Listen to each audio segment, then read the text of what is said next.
Hello guys, Radhe Radhe, जय श्री कृष्णा। कैसे हो आप अच्छे होंगे। यही मेरी कामना है, यही मेरी प्रार्थना है।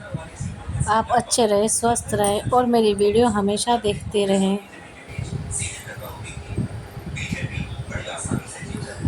ये देखिए, मैं हो गई थी रेडी फटाफट।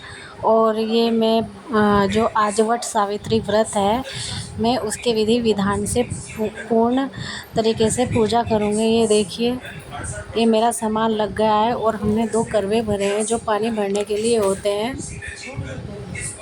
और जो ये हमारे यहाँ प्रचलन है, सासू को बायना दिया जाता है, सब चीज़ें।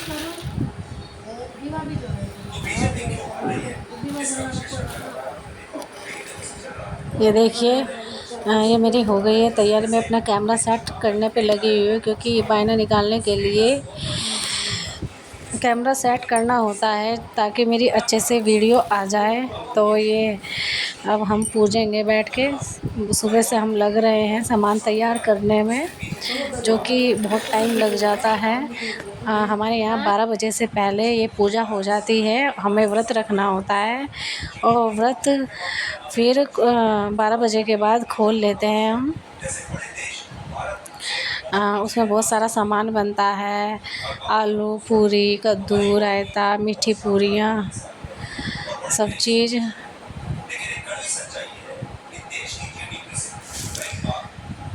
बहुत सही लगता है।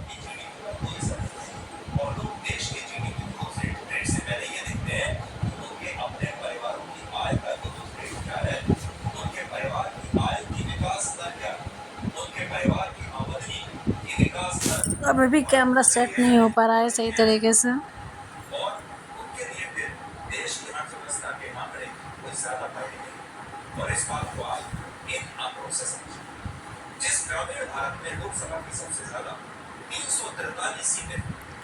थोड़ा ब्लैक ब्लैक दिखाई दे रहा है, लाइटें पड़ रही हैं हमारे वीडियोस पर। ये लगा लिया है हमने दिया, और हल्दी का हम तिलक लगाएंगे और सिर पे पल्लू रख के पूरे विधि विधान से पूजा करूँगी मैं। ये खरबूजा होता है, चावल, आड़ू, मीठी पूरियाँ और 2 करवे रखे जाते हैं पानी भर के, और उन पे वट सावित्री की टहनियाँ हम रख लेते हैं। हमारे यहाँ घर पर ही पूजन होता है। बाकी जो औरतें होती हैं वट सावित्री पेड़ पर भी पास जाकर भी पूजा करते हैं, लेकिन हमारे यहाँ घर पे ही पूजा करते हैं हम पूरी विधि विधान से। ये देखिए, हमें क्या क्या करना होता है।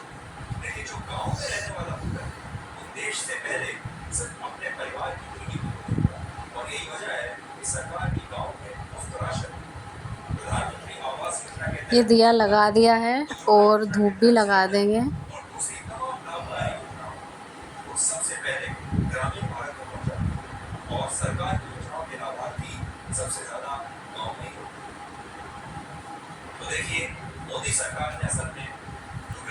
ये मैं गिनती कर रही हूँ, या तो 5 होते हैं या 7 होते हैं। 5 और 7 को हमारे यहाँ बहुत शुभ माना जाता है।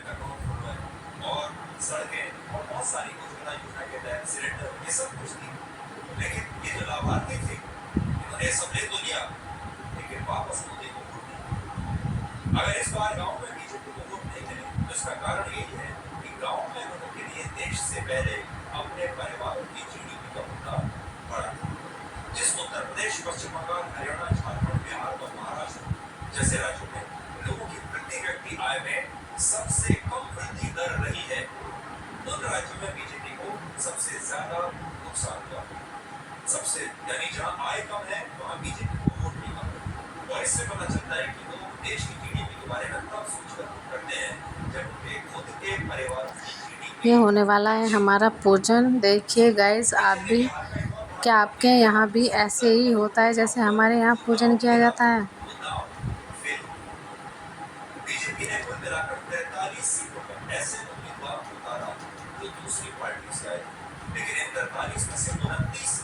ये मैं नीचे बैठ गई थी, मुझे याद नहीं रहा मैट बिछाना, सो अब मैट बिछा के बैठ जाऊंगी मैं अच्छे से। जिनके खिलाफ ईडी सीबीआई और इनकम टैक्स की जांच चल रही है और ये नेता चुनाव से ठीक पहले कांग्रेस और दूसरे दलों से जोड़कर बीजेपी और एनडीए के सहयोगी दलों में आए थे और इन्हें तुरंत टिकट भी मिली, लेकिन इनमें से भी 7 नेता चुनाव हार गए और जो सीटें बीजेपी बड़ी आसानी से जीत सकती थी वहां पर ये आ गई है मेरी मैट। हम अच्छे से पैर जोड़कर बैठ जाएंगे और अच्छे से पूजा करेंगे। अब अगर उन्होंने यहाँ ठीक उम्मीदवार लगाया होता, अब तक बीजेपी अपने दम पर बहुमत हासिल कर चुकी थी। आज उन्हें नायडू और नीतीश कुमार के दरवाजे पर रखा जाता है अगर यहाँ ठीक उम्मीदवार थे, लेकिन ये उम्मीदवार जो थे नाम तो बड़े बड़े थे, लेकिन ये जीत नहीं पाए। इन नतीजों में बीजेपी के लिए सीखिए कि उसे किसी भी नेता को टिकट देने से पहले अपने स्थानीय नेताओं, अपनी स्थानीय यूनिट, राज्य की यूनिट और अपने कार्यकर्ताओं से जरूर विचार विमर्श करना चाहिए और उनकी राय के आधार पर फैसला करना चाहिए। बीजेपी के जो कार्यकर्ता जिन नेताओं के खिलाफ 10 साल से नारेबाजी करते आ रहे हैं, जिन नेताओं के खिलाफ काम कर रहे हैं, आखिरी मिनट पर अगर आप उन्हीं कार्यकर्ताओं उन नेताओं के पोस्टर लगाने के लिए कह देंगे तो कैसे चलेगा? सूत्रों से ऐसे भी खबरें हैं कि अकेले उत्तर प्रदेश में 26 सीटों पर, हरियाणा में 4 सीटों, कर्नाटक में 14 सीटों। ये जनेऊ लगा रहे हैं जो करवे का शुभ माना जाता है हमारे यहाँ। नाम को लेकर बीजेपी के स्थानीय नेताओं में नाराजगी थी, जिससे बीजेपी को आखिर में जाकर नुकसान। इस बार मोदी सरकार के 19 मंत्री चुनाव लड़े। देखिए 19 मंत्रियों का चुनाव आ जाना छोटी बड़ी बात है और उनकी लिस्ट देखिए और इन 19 मंत्रियों में सबसे बड़ी हार जिस मंत्री को दी है वो है श्रीमती स्मृति ईरानी जी। सबसे बड़ी हार उन्हीं की हुई है जो महिला एवं बाल विकास मंत्री थी, जिन्होंने अमेठी में चुनाव लड़ा था और अमेठी में स्मृति ईरानी जी की हार का अंतर 1,67,000 वोटों का रहा और ये हार भी उन्हें किसी बहुत बड़े नेता के हाथ थोड़ा तैयार करने में हमें टाइम लग गया है। गांधी से नहीं मिली। ये हार उन्हें कांग्रेस तो देखिए अब हमारा पूजन शुरू हो गया है बहुत अच्छे से। पहली बार चुनाव लड़ रहे हैं, जिन्होंने खुद कभी ये नहीं सोचा था कि हम चुनाव लड़ेंगे और सांसद बनेंगे। कोई कार्यकर्ता किशोरी लाल शर्मा से उनको कितनी बड़ी हार मिली है और मोदी सरकार के जो 19 मंत्री हारे उनमें सबसे बुरी तरह हारने वाली मंत्री है श्रीमती स्मृति ईरानी जी। इसके अलावा झारखंड में अर्जुन मुंडा के हार का अंतर 1,49,000 वोटों का और बाकी के जो 17 मंत्रियों के हार का अंतर भी 1 लाख वोटों से कम का रहा और ये भी पहली बार है जब मोदी सरकार ये हमारा कुछ रह गया है सो हम देख रहे हैं। शायद धूप लगाना रह गया है हमारा। ये बात नहीं भूलनी चाहिए कि वर्ष 1984 के बाद से आज तक कांग्रेस पार्टी देश के लोकसभा चुनाव में 232 से ज्यादा सीटें कभी नहीं जीत पाई। 1984 से लेकर आज तक 40 साल हो चुके। वर्ष 1991 के लोकसभा चुनाव में कांग्रेस ने सबसे ज्यादा 232 सीटें जीतकर पीवी नरसिम्हा राव के नेतृत्व में 5 वर्षों तक गठबंधन की सरकार चलाई थी और उस जीत में गांधी परिवार का कोई ऐसा खास योगदान नहीं। तब तो गांधी परिवार जो है राहुल गांधी इतने बड़े थे और न सोनिया गांधी सक्रिय राजनीति में थे, लेकिन आज जब बीजेपी 240 सीटें जीतकर एनडीए की सरकार बना रही है तो कांग्रेस इसे बीजेपी की हार बता रही है।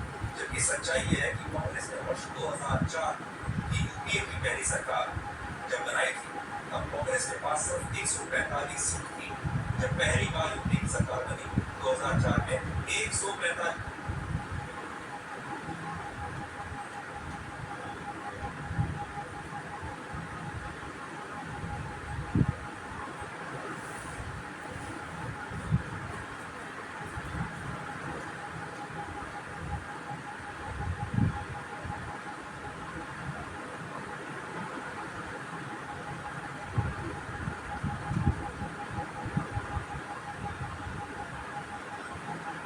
देखिए जो थाली हमने तैयार की है उसके चारों तरफ हम पानी करवे में से निकाल के चारों तरफ घुमाते हैं।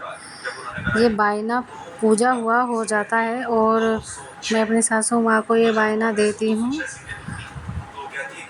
उसमें साड़ी निकालते हैं। जो डब्बे में है वो साड़ी कपड़ा है, जनादेश है जो कि हमारे यहाँ शुभ माना जाता है। और जब 240 सीटें बीजेपी को मिलती हैं तो वो कहती है ये हम करवे को छूते हैं बीजेपी के खिलाफ है ये और अपनी वट सावित्री व्रत पूजा पूरी करके हम मनोकामना करते हैं कि हमारे पति की लंबी उम्र दे और हमारे घर में हमेशा सुख शांति बनी रहे, ताकि हम अगले साल भी ये वट सावित्री का व्रत करते रहे। सच्चे मन से प्रार्थना की है मैंने। यानी 10 साल सरकार चलाने के बाद 2014 का चुनाव लड़ा, तब उसकी सीटें 79% कम हो गई, 79% कम हो गई, यानी वो एक तरीके से साफ हो गई। और कांग्रेस पार्टी 206 सीटों से सीधे 44 सीटों पर 10 साल सरकार चलाने के बाद, जबकि बीजेपी ने 10 वर्षों की सरकार के बाद इस बार चुनाव लड़ा, उसे सिर्फ 21% सीटों का नुकसान हुआ और उसकी सीटें 303 से 240 पर आ गई। और अंतर देख लीजिए, बीजेपी तो आज भी 10 साल सरकार चलाने के बाद ये हो गया है पूर्ण। लेकिन कांग्रेस 44 पर आ गई। और वही कांग्रेस आज जश्न ऐसे मना रही है जैसे उसने पूर्ण बहुमत हासिल कर लिया। इसके ये अलावा मैं अब उठ कर के सारा वायना 2019 ये अपनी सासू माँ को दूंगी। 2% कम हुआ, लेकिन यूपीए की 10 साल सरकार चलाने के बाद कांग्रेस का वोट शेयर 2014 के चुनाव में 9% कम हुआ। अब हम आपको अपनी उस रिपोर्ट का दूसरा हिस्सा दिखाएंगे जिसमें कांग्रेस और राहुल गांधी से हर महीने खटाखट ये देखिए, 8,500 रुपए मैं दे के कांग्रेस पार्टी के दफ्तरों अब मैं पैर छू रही हूँ। की फटाफट लाइनें लगी। और आज हमने लखनऊ, चंदौली और इटावा से आपके लिए एक ग्राउंड रिपोर्ट तैयार की है, जहां महिलाओं को घर घर जाकर कांग्रेस के कार्यकर्ताओं ने एक गारंटी कार्ड बांटे और उन्हें कहा था कि 4 वोटों के और ये मेरे सास ससुर हैं, इन दोनों के पैर छू के फैसला दे चुकी है। मैं आशीर्वाद ले रही हूँ, इन महिलाओं ने कांग्रेस को अपना वोट दे दिया और अब ये ताकि मैं अगले साल भी बहुत अच्छे से अपना वायना पूरा और वट सावित्री का व्रत पूरा कर सकूं। राधे राधे, धन्यवाद।